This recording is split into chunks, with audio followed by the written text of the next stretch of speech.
Bonjour à tous et bienvenue dans cette vidéo. Je suis très content de vous retrouver aujourd'hui. Je vais vous partager une de mes stratégies les plus profitables. Vous pouvez l'appliquer sur les cryptos, sur le forex, sur les indices, sur le gold, sur le pétrole, peu importe l'actif. Vous pouvez vraiment utiliser la stratégie que je vais vous dévoiler dans cette vidéo sur l'actif que vous souhaitez. Donc ça va se dérouler en 3 étapes. Je vous conseille pour suivre et pour noter, afin de bien enregistrer ce plan d'action, de vous munir d'un stylo, du papier, comme ça vous allez pouvoir suivre en même temps que moi, pouvoir noter les différentes étapes à suivre pour mettre en place cette stratégie. N'oubliez pas de vous abonner à la chaîne pour profiter de tout le contenu que je peux vous partager gratuitement. Vous voyez que je sors souvent des vidéos, ça va continuer à être sur cette fréquence, donc je vous conseille vraiment de vous abonner. Et puis pour les nouveaux, je vous souhaite vraiment la bienvenue sur cette chaîne.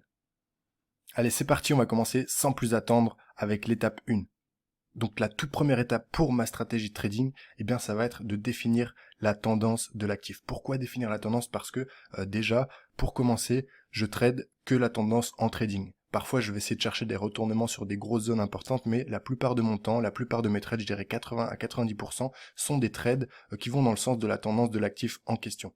Donc premièrement, je vais toujours rechercher la tendance de l'actif en commençant par le mensuel, ensuite le weekly et ensuite le daily. Je ne descends pas plus bas, pourquoi? Parce que je ne fais pas de scalping. Pour mes trades, personnellement, je vais tout le temps chercher en TP1 100 points au minimum, donc vous vous rendez compte que ce sont des vrais trades, ce sont pas des trades à 15-20 points. C'est pour ça que je ne m'inquiète pas de savoir ce qui se passe en 15 minutes, en 5 minutes ou en 1 minute. Pour cette vidéo et pour vous démontrer ma stratégie, j'ai pris comme exemple le gold, qui est un actif que je trade depuis 2 ans très intensivement. Maintenant, j'adore cet actif, je le connais pas mal. Et donc, j'ai pris cet actif pour l'exemple de la vidéo. Et on va commencer sans plus attendre à aller définir la tendance en commençant par le mensuel. Donc, sur le mensuel, sur le gold, comme on peut le voir très clairement, c'est haussier. Il n'y a vraiment pas à en douter. Donc là, on avait cette première grosse hausse depuis les années 2000 jusqu'à ce sommet ici vers 2010, puis nous avions rangé en fait depuis 2010-2011 jusqu'à l'été 2019 où nous avons repris la tendance haussière en allant faire un nouveau plus haut. Donc premièrement, je me rends compte que le gold est haussier. Maintenant, je vais descendre sur le weekly, l'unité temps juste inférieure. Sur le weekly, évidemment, on se rend compte aussi que c'est haussier, c'est clairement haussier, il n'y a pas à se poser de questions. Cette partie-là, c'est tout simplement une correction, mais dans le fond, on est haussier. On peut voir ici plus en détail qu'on s'est extirpé du range qui a duré des années et des années à l'été 2019 et depuis forcément on ne fait que monter avec bien évidemment des phases de correction, mais sachez pour votre culture que lorsqu'il y a une tendance qui se met en place, eh bien si cette tendance doit être saine, eh bien il doit tout le temps y avoir des petites phases de correction au sein de cette tendance. Les tendances très impulsives qui font que d'un seul trait leur mouvement, souvent ce sont des tendances qui sont pas saines du tout. Ça peut être des bulles, comme par exemple ce qui se passe en ce moment sur les crypto-monnaies, notamment sur Bitcoin. Vous voyez qu'on est monté, si vous mettez en mensuel sur Bitcoin, vous pouvez constater qu'on est monté en flèche et c'est pas très sain. Ok, je dis pas que c'est une bulle. De toute façon, peu importe ce que je pense à ce sujet-là, c'est totalement un autre sujet et ici on parle du gold et d'analyse technique. Donc le weekly est bien haussier. On va descendre maintenant sur le daily. Alors sur le daily, ce qui est clairement mis en évidence, comme vous pouvez le constater sur mon graphique, eh bien c'est la phase de correction qui est entamée depuis l'été 2020. Donc on est monté pendant un an après l'extraction du range mensuel. Eh bien on est monté pendant un an de 2019 à 2020, puis depuis l'été 2020, eh bien on fait que ranger, ça va faire un an. Donc là, on va dire que la tendance est neutre. Pourquoi je dis qu'elle n'est pas baissière, même si vous voyez bien que ça c'est baissier au final? Eh bien parce que c'est une correction dans une phase très haussière, très impulsive. Donc on va constater une tendance neutre, c'est-à-dire qu'on va faire des points hauts, des points bas en rangeant, on va faire un espèce de fanion un peu baissier comme ça. Et puis logiquement, dans la logique des choses, ça devrait repartir à la hausse, comme ça le fait depuis plusieurs semaines. Donc voilà, la première étape est conclue. Vous pouvez noter sur votre papier bien que pour la première étape, pour résumer, il faut définir la tendance du mensuel, ensuite du weekly, ensuite du daily, pour avoir en fait une idée générale de l'actif en question, dans quelle phase de marché il se trouve, s'il est haussier, s'il est baissier, ou alors s'il est en range depuis des années et que ça sert même à rien de le trader. Là, j'ai pris l'exemple du gold, mais notez que vous pouvez vraiment utiliser cette première étape sur n'importe quel actif, que ce soit de la crypto, que ce soit du forex, que ce soit des indices, des matières premières, etc. Ça convient à tout type d'actifs financiers. Maintenant, on va passer à l'étape 2.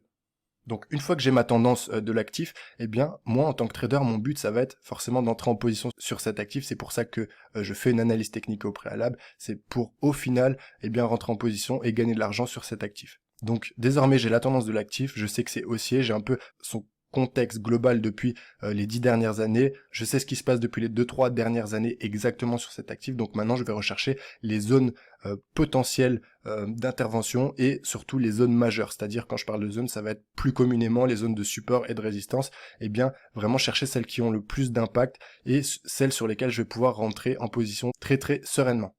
Donc c'est parti. Comme pour la tendance, je vais chercher mes zones en mensuel, puis en weekly et enfin en daily. Donc c'est parti, on y va. Donc le mensuel, eh bien, les deux grosses zones très importantes, je vous les ai symbolisées en rouge. On peut constater que ça correspondait aux anciens plus hauts. Une fois qu'on est sorti de ce range ici, eh bien, la prochaine première zone très importante, ça allait être celle-ci. Vous voyez qu'on a buté une fois, 2 fois en mensuel, 3 fois. Après, on a fait un retest 4 fois. Donc en fait, pendant 5 mois ici, vous voyez qu'on a balbutié autour de cette première zone. Ok, parce que tout simplement c'était les anciens plus hauts et forcément beaucoup de vendeurs attendaient sur cette zone. Et on peut voir sur la zone plus haute aussi, eh bien que c'était une zone très importante. Et d'ailleurs ça n'a pas manqué puisque on est venu buter ici, vous le voyez, et finalement on est venu un peu la casser. Il n'y a pas très longtemps, mais vous voyez que ça descend pas forcément plus bas, donc c'est vraiment une grosse zone qui était de résistance et qui est en train de devenir en fait une zone tout simplement de support puisqu'on l'a cassée pour aller faire un nouveau plus haut et qu'on est en train de la retester. Alors quand on reteste des zones en mensuel, ça prend forcément plusieurs mois, donc ça prend beaucoup de temps, mais au final, ça ne m'étonnerait pas de voir une zone ici de support qui se maintient et qui pousse les cours tout simplement à la hausse. Donc voilà pour le mensuel. Pour le weekly, on a un peu plus de détails. Je vous ai mis principalement les zones majeures selon moi où on pourrait intervenir. Donc ici, ça correspondait à la zone acheteuse. À savoir que, petite parenthèse, dans une tendance haussière, je ne vais jamais chercher à vendre. Ok, je vais tout le temps chercher des points de retracement pour acheter et pour reprendre le sens de la tendance. Ok. Donc voici les zones qui ont bien fonctionné ici, où on pouvait faire un rachat, et plus récemment, c'est cette zone ici qui a été tapée par 2 fois mais qui n'a jamais été franchie. Et enfin le daily, vous le voyez encore avec plus de détails, eh bien cette zone des 16,80, 16,90 qui a vraiment été charnière ces dernières semaines parce qu'elle a tenu en 2 jambes de baisse, eh bien on est en train de fabriquer certainement un nouveau retournement. Sans doute pour poursuivre la tendance de fond qui est au préalable haussière. Donc voilà, maintenant j'ai déterminé mes zones fortes, mes zones majeures et mes zones d'intervention. Donc maintenant on va passer à la troisième étape.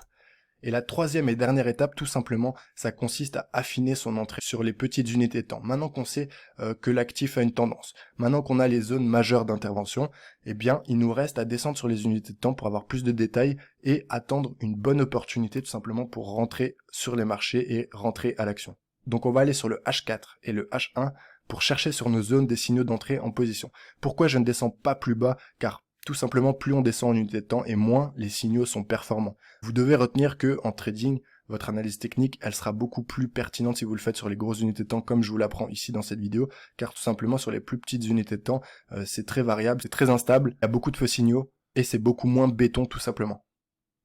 Et donc moi personnellement sur mes zones majeures, eh bien je vais rechercher des bougies très impulsives dans le sens de la tendance précédente. Donc là vous l'avez vu sur le daily qu'on est en retracement depuis un bon moment, mais j'ai tout le temps dans l'idée, dans un coin de ma tête, que on va reprendre un jour la tendance à la hausse. On ne sait pas quand, mais on sait qu'on va la reprendre un jour. Et donc je vais rechercher sur des zones importantes tout simplement une belle bougie impulsive type englobante avalante qui va me montrer tout simplement qu'à ce point-là, eh bien il y a des acheteurs qui ont repris la main et qui ont envie de refaire monter les cours parce que peut-être ils veulent pas que ça descende plus bas. Et donc on va vraiment chercher ces signaux pertinents. Donc là on est rendu sur un graphique H4 pour vraiment détailler et affiner les points d'entrée. Donc là, sur ma grosse zone weekly et mensuelle des 16,80, eh bien, si on avait été devant en temps réel, après 2 doji, 3 doji, on voit une belle bougie impulsive verte comme ça. C'est un signal excellent d'achat, surtout que la bougie impulsive est faite en H4. Et vous voyez que ça ne manque pas. Pourquoi? Parce qu'après, on continue de monter sans jamais rejoindre à nouveau ce point. C'est-à-dire qu'on est passé de 16,80 de la zone à 18,40. Vous vous rendez compte, ça fait beaucoup de pips. Donc si vous aimez le swing, vous pouvez vous faire un trade d'enfer ici et gagner vraiment beaucoup d'argent. Tout ça parce que vous avez fait un beau travail au préalable, vous avez défini la tendance de fond, vous avez cherché les zones très pertinentes d'intervention et vous avez affiné votre entrée sur du H4. Si je descends sur du H1, c'est encore plus flagrant. On voit qu'il y a eu maintes et maintes doji ici, on voit qu'il y a une forte zone de stagnation pendant des heures et tout à coup, le marché se réveille avec une grosse impulsive. Et bien sûr, au moment de cette impulsive ici, plus des 3-4 heures qui ont suivi, vous pouvez voir en complément de signaux d'entrée que sur mon RSI, on a cassé la zone des 50% qui correspond à la zone de neutralité. Tout simplement, c'était le signal d'entrée des dernières semaines et il n'y avait pas mieux tout simplement. Encore une fois, si vous avez fait le travail en amont, en temps réel, vous comprendrez ce que fait le marché et ça vous aidera beaucoup à rentrer en position. Et c'est tout ce que je vous souhaite. Donc voilà les amis, j'ai rien de plus à rajouter pour cette vidéo. En conclusion, retenez qu'on cherche en premier temps la tendance de l'actif sur du mensuel jusqu'au daily. En deuxième temps, on cherche les grosses zones majeures de support et de résistance afin que ça devienne des zones d'entrée pour nous sur nos trades. Et enfin, on descend en unité de temps sur du H4, sur du H1 pour affiner nos entrées et chercher des belles bougies impulsives, des avalants, des englobantes, des signaux d'entrée comme ça, en complément d'indicateurs techniques si vous le souhaitez. Mais vraiment, vous comprenez aussi là, avec le recul et le visionnage de cette vidéo, que quand je trade, eh bien, j'utilise pas beaucoup d'indicateurs techniques. J'en ai un ici, j'ai mes bandes de Bollinger, j'ai quelques moyennes mobiles, mais ça s'arrête là, les amis. Surtout, ce que je regarde, c'est le price action, c'est le comportement des bougies sur les zones importantes. Et je pense que dès que vous aurez acquis cette façon de trader, eh bien, vous allez vraiment améliorer vos performances. Et au final, c'est votre but principal dans votre trading, c'est de gagner de l'argent avec vos trades, avec vos analyses, d'être de plus en plus compétent. Personnellement, après mes 4 années d'expérience, c'est la méthode de trading qui est pour moi la plus rentable et la plus pérenne. Je suis très serein quand j'utilise cette méthode de trading. Je ne laisse rien au hasard. Vous voyez, il faut pas avoir fait Harvard ou l'ENA pour pouvoir appliquer une méthode comme celle-là. C'est très simple, simplement, il faut avoir la rigueur de le faire et il faut s'entraîner à la faire car c'est avec le temps vraiment qu'on va devenir performant et reconnaître les vrais signaux d'entrée, etc. Donc merci les amis pour votre attention. J'espère que cette vidéo vous a plu, j'espère que vous avez été sérieux, que vous aurez pris des notes, que vous aurez appris beaucoup de choses. Si c'est le cas, n'hésitez pas à me le dire dans les commentaires, à me proposer des idées de vidéos que vous aimeriez que je vous fasse, à vous abonner à la chaîne si le contenu et si mon travail vous plaît. Ça me soutiendra, ça me fera plaisir. Et quant à moi, je vous dis à très bientôt. Ciao ciao.